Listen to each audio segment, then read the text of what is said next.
My name is Cheswell, and we are doing a challenge to beat Elden Ring using all 411 unique weapons that this game has to offer. For each of these runs, we're going to be breaking down the best starting class to use the weapon, what stats should you upgrade the run, and in what order. What key stats should be hit? Is there a certain number that we should aim for? Is the weapon best using just one weapon two-handed it? Is the weapon best using one in each hand using dual-wielding attacks? We're going to go through all that and more as we see how each weapon does against the 14 mandatory bosses required to become the Elden Lord. Today's weapon is the Moonveil Katana, and it was requested by my A friend Shinobi over on Twitch. So without further ado, let's get into the starting class. The best starting class to run the Moonveil Katana with is the Samurai because it requires the least amount of level ups in order to wield the weapon. So you're going to have some work to do even with this being the best class because the weapon does have some higher stat requirements. So if you want to start off with the Ichi Katana and head over to Kala to slay Gregor, as long as you pop a gold and firefoot right before he dies, you're going to get enough runes, around 100,000, to get your levels immediately as you start your run. So the first ones that you want to level up when using this class for the Moonveil Katana is you need to get your dexterity to 18 from 15, and you need to get your intelligence to 23 from 9. After that, you'll be able to get your mind to 15 from 11 to help you start spamming that Ash of War, which is the Transient Moonlight. After that, we want to work on our endurance and our health. So number one, get your health up to 30 for survivability, your endurance to 15 if armorless, or closer to 20 if you like running the medium armor. And then from there, go ahead, get that health up to 50 for late game survivability. And once you have that late game survivability, dump any of your remaining points into intelligence. The higher we get it from the 22 required to wield the weapon, the better, because this weapon will be doing its base damage off of magic. Let's go get into the build. The Moonveil Katana has one of the best Ashes of War in the entire game. It's very similar to the Unsheathed Ash of War, but with a magic twist at the end, giving it a much better range than the original Unsheathed. And if you use Unsheathed and a light attack, a much wider range, allowing you to take on hordes of enemies. Throughout the one, you'll want to focus on using the Ash of War heavy attack for one-on-one enemies, some of the bosses in the run. And as you're going to the various dungeons, you'll want to focus on using the Ash of War with that horizontal light attack to clear out any enemies surrounding you. Now for talismans on the build, what we ended up going with was the Shard of Alexander, which is going to increase that Ash of War's base damage. We went with the Magic Scorpion Charm because the Moonveil Katana actually does the primary weapon damage using your intelligence, which again is going to get boosted by that Magic Scorpion Charm. Because we're spamming Ashes of War throughout this build, throughout this run, we added the Carrion Fingergreed Crest. What this does is it lowers our FP cost to use our skills. So again, when we're using this attack, instead of it costing its normal amount, it's going to be much cheaper, letting us run more and more Ashes of War before we need to pop one of our Flask of Cerulean Tears. The last one we round out with our Dragon Crest Great Shield, big damage reduction against physical damage. And in our Flask of Wandering Physic, we added in the Green Burst Crystal Tears, in order to recover our stamina so we can spam that Ash of War and still recover, still get in and out to the boss's attacks. And we added in the Magic Shrouding Cracked Tier, which will stack with the Magic Scorpion Charm, as well as the Shard of Alexander, to really help us maximize out the build and the damage within the build. And without further ado, let's get into the first boss of the run. Since you could upgrade the Moonveil Katana to +9 before this fight, as it's a somber smithing stone upgradable weapon, it's not going to be a challenging one at all. Pop the Psychic Flask as you walk into the arena and enjoy the beatdown. Just dodge his attacks and only punish in safe windows, such as his running a charging attack in Phase 1 or his jumping hammer attack in Phase 2. If you're playing on New Game and not New Game Plus and you only have one talisman slot, I'd recommend the Warrior Charge Shard for that slot.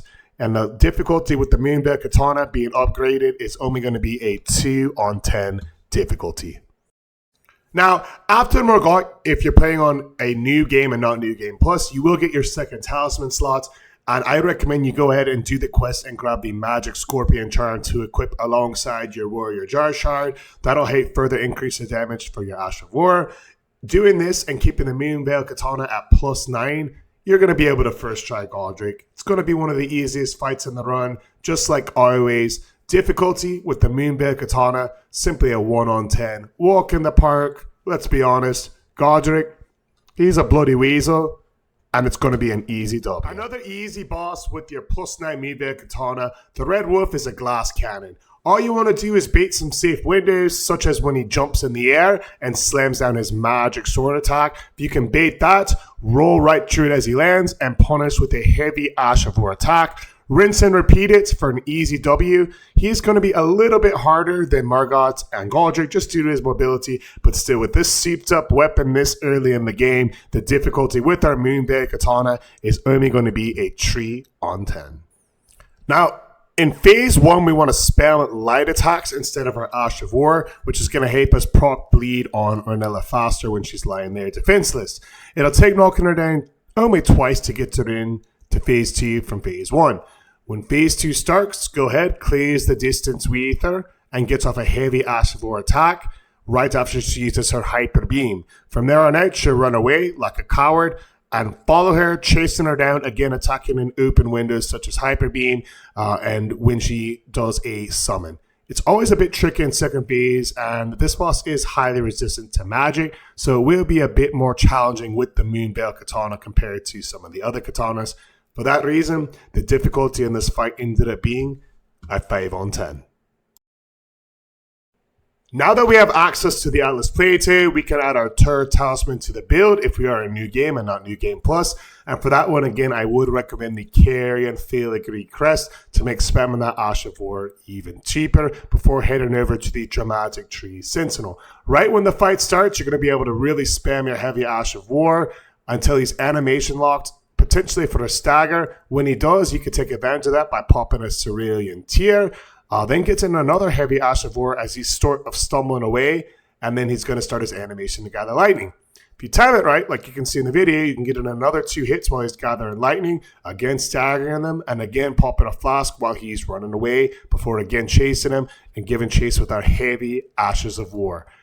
At this point to the boss, he's going to be at very low health like you can see here, so just wait for a safe window, trying to dodge him on the shield side, and eventually you'll be able to pop in that other heavy slam for the W. Difficulty with the Moonveil Katana, a 6 on 10. Ghost Godfrey is a fast and mobile boss who's always programmed to punish you when you heal. Keep your talisman set up as is and focus on punishing during the following sequence. Stay on his left hip, right as you're looking at him, and bait out his quick 1-2 swings, followed by an optional third one. And you're going to want to wait about a half second to see if he does utilize that optional third. If he doesn't, we'll punish immediately with a heavy Ash of War, and if he does, we'll dodge into him during that third swing and then punish with our heavy Ash of War.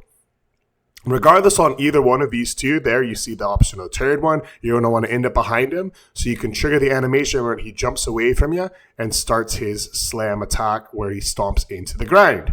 As he's doing that, you want to jump towards him, getting a free heavy jump attack on your way in, followed by a quick roll to avoid his punish before your heavy Ash of War. Keep your stamina managed if you need to, and stick to the aforementioned sequence. If you do that, difficulty with the Moonveil Katana, a 6 on 10. Just like their Dramatic Tree Sentinel, Morgott is a boss with some of those pre-programmed punish windows in various parts of the fight. First one's typically going to be when he drops his Holy Swords. You want to stay aggressive and get in 2 to 3 of those heavy Ash of Wars as he does the animation for that attack. Oftentimes, you'll be able to proc a stagger right away. Second time is going to be when he transitions to second phase of the fight, around half health. Stay close to the Omen King, and when he gets on his knees and starts coughing, you'll be able to smack him around for 2 to 3 heavy Ash of War before getting the hit guy to dodge to avoid his AoE attack. Although the damage is reduced in that second phase punish window, it is still building his posture bar, and that way, when that animation ends, you'll be able to quickly stagger him again in second phase, making short work of the fight. Be patient, handle those punish windows when they come up, stay aggressive, and this fight is going to go down easily. Difficulty with the Moonveil Katana, a 3 on 10. Now that we have unlocked the mountaintops of the giants, if you are playing in regular New Game and not New Game Plus, again, go grab your final talisman over in Haggletree, which is going to be the Dragon Crest Great Shield. It's going to help us resist the immense physical damage that these late game bosses put out.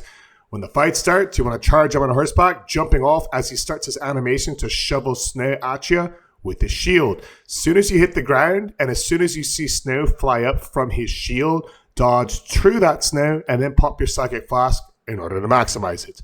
During phase 1, you want to focus on his leg, left leg, well, right as you're looking at it, but his left leg, utilizing those heavy Ash of War attacks in order to break the bandage and open it up for heavy damage. Now, during phase 2, right when it starts, you're going to be able to attack his hand as he lands down for some free damage, and then you'll be able to play aggressive by staying in front of him, dodging his hands, or playing it safe by going around back and attacking his hurt leg and riding towards him as he rolls away from you. Whenever we're engaging him, we're smacking him around with that heavy Ash of War attack, help us proc bleed, help us proc stagger. Fire Giant is always a tough fight, and the Moonveil Katana isn't the best for it. A little bit harder than most Fire Giant fights. Difficulty a 6 on 10 because at the end of the day, it is still a bleed weapon. Fire Giant still does bleed from it, and that really helps take out the percentages of his health. Let's go on to the Godskin Duo. A lot of people would tell you to spam sleep potions for this fight to create one-on-ones. You want the satisfaction of beating them honorably. Use this footage to give you an idea of how to do it with your Moonveil Katana. Keep in mind, once you hit either Godspin once per respawn, that one will pursue you far more aggressively until he dies and respawns again with full health after you hit him once. So for that reason, I definitely recommend focusing on one at a time. Typically, I start with the round one as he's the more aggressive of the two naturally, and use his aggression on your benefit to get him to chase you around the map, and you'll be just great. It takes 3 heavy Ash of War attacks to proc a stagger, which can then be insta-punished after he rises for the critical strike and almost be able to finish off the fight right away. You see there we miss the final hits when he's hanging on by a thread of health, but as long as you play smart and then use those punish windows, you're going to be able to quickly create your one-on-one fights with the Godskin. Once the round one goes down and you have the skinny one left, it's just a rinse and repeat. Attack him in safe windows, such as when he uses the bow to summon back his buddy there. And as long as you stick with that, as long as you stay patient, Godskin Duo, it's not going to be such a hard fight. Overall rating with the Moonveil Katana is going to be a 7 on 10. Malkeith is always a tough boss in every run. First phase is very challenging for new players to get down, and a second phase is tough no matter how often you play the game. Since our Moonveil Katana does rely on getting in those heavy Ash of War tasks to safely build stagger and breadbox, phase 1, we're going to focus on identifying specific punish windows, such as when he does his left to right chain attack, followed by a third strike, an optional fourth, and an always there 5th and final chain of the attack, this grand slam that you see there.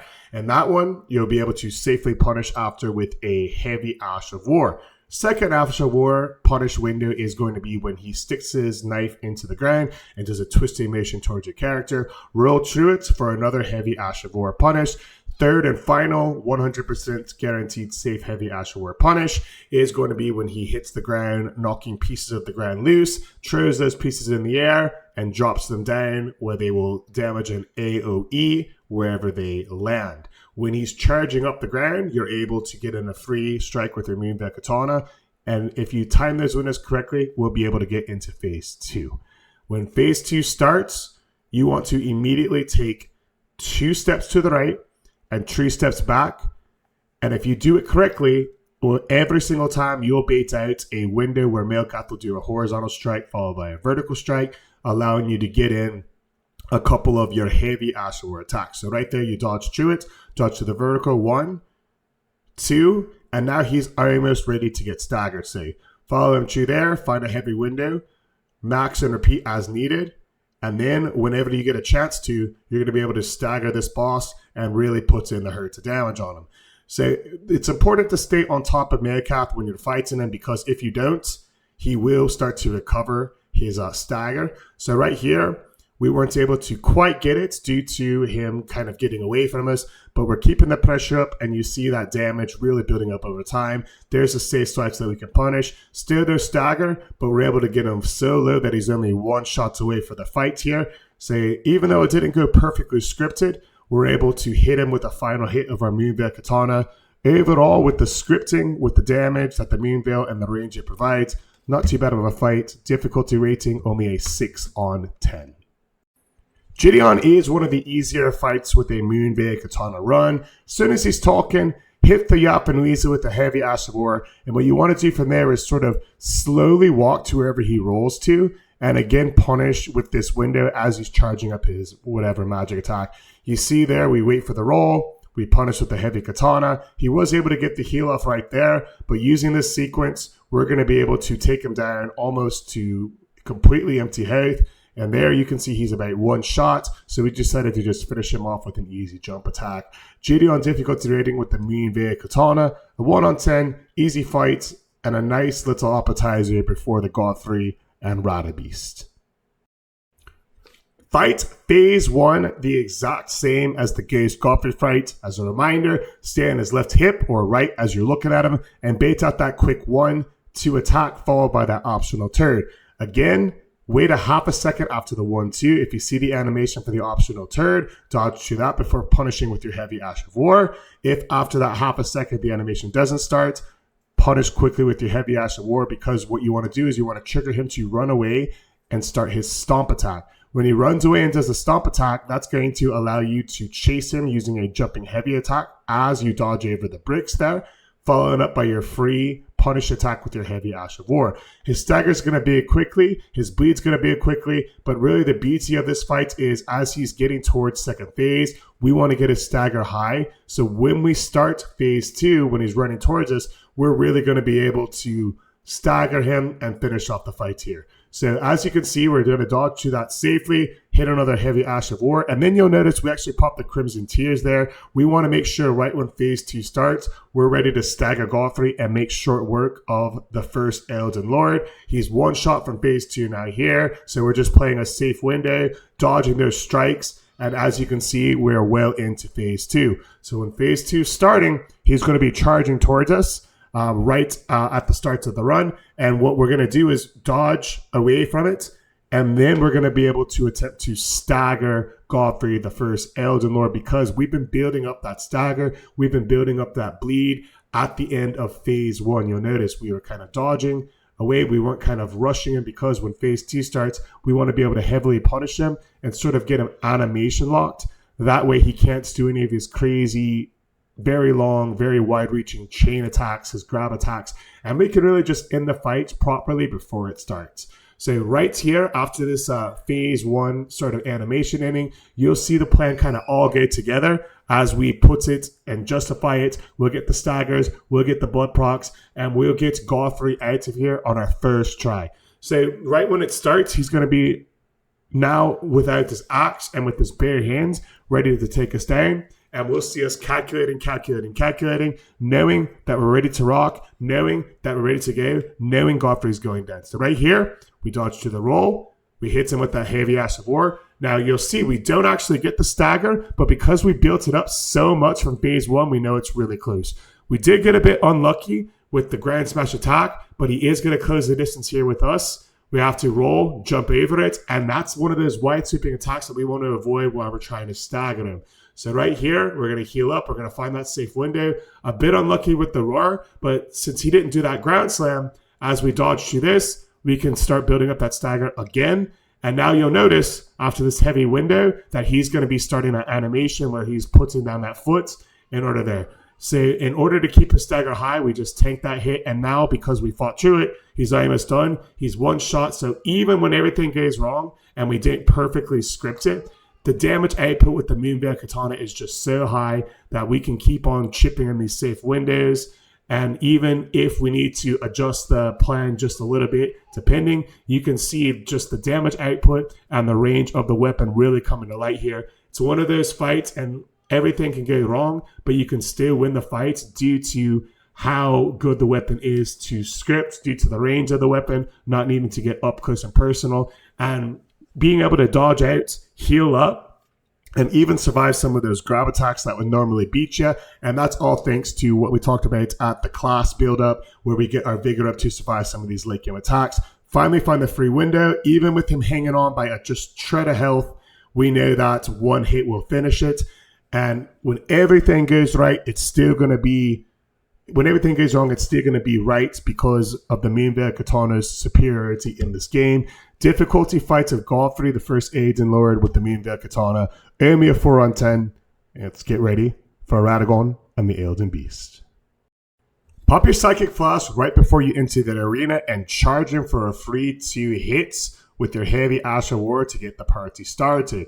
From there on out, you want to bait out safe windows such as this one where he slams the ground with Holy Damage AoE, followed up by your Moonveil Katana's Heavy Ash of War, letting you hit him with a critical strike, and as he's getting up, yet another one. Then he's going to rise his leg up, jump it, hit him with a heavy jump attack, and as he slams into the ground, roll into him, getting another free attack with your Heavy Ash of War. When he teleports away from you, grab one more free hit, watch that 1-2 slam on the third one up, another free hit, and now dodge through it.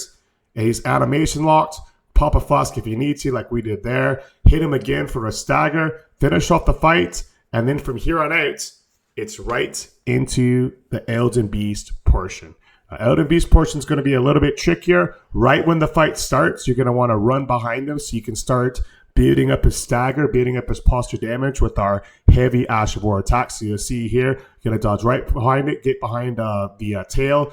Sometimes he does stand up and move a little bit, so when that happens, you're not going to be able to necessarily script it as well as you'd like it, but you can still get some good hits right there, and you can see right here as we dodge through his attacks, we're going to be able to keep up the posture as we continue with our Heavy Ash of War attacks,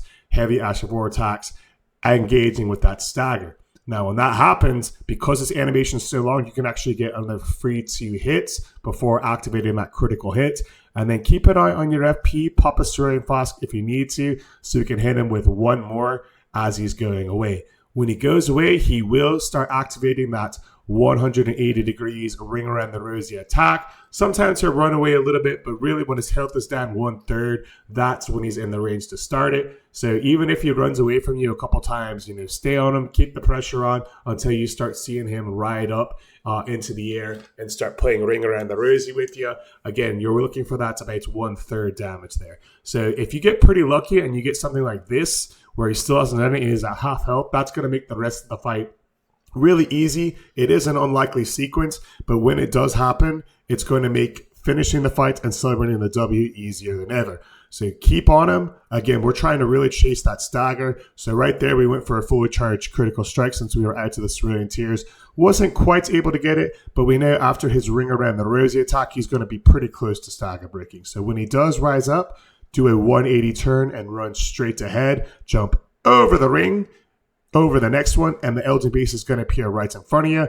And he's going to try to activate his Elden Star attack. And this is when we want to ideally try to stance break him. If you're not quite able to, like we weren't there, even with taking that damage, we're going to have to actually dodge the Elden Stars. One of the best tips to do so is to actually just run through it and take a little bit of damage. And then once you run through it, it's sort of targeting and it's tracking, makes it a lot harder to finish you off. So we ran through it. It's way behind us now, turning around to chase us, allowing us to clear the distance for the Elden Beast. And again, if you see that fire attack, you want to try to get behind him and get in those free hits like we're able to right here.